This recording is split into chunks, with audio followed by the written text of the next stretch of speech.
Now let's get into my absolute favorite restaurant on the entire resort, y'all. This was the Italian specialty restaurant, and this was where I ate the very first day that I got there after a 4-hour-long flight, a 2.5 to 3 hour long drive, y'all. I was ready to fill my stomach up. And listen, they had wine to choose from, but it was all like the bitter kind. It was not dry. That's the word, dry wine.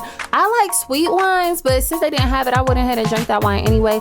But pro tip, next time I know to ask for sangria. Just ask them for a sangria and they got you if you like the sweet drinks, okay?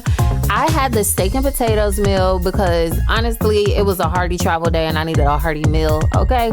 Bussin', y'all. Of all the restaurants, this one had the best seasoning in my opinion. The potatoes were good, the steak was good. For dessert, I had the tiramisu, which was delicious, y'all. I wish I could have took 5 of those to my room, but then I would have been up some pounds that I don't need to be up. So, but listen, eat at this restaurant, y'all. You will not be disappointed. It was so good that I ate at this restaurant multiple times while I was there. The other time I ate there, I tried their lasagna, and I think I got the tiramisu again because I knew it was so good. So yes, again, this was my favorite restaurant. I'm going to give it a 9.5 out of 10, and that's it on plate rates.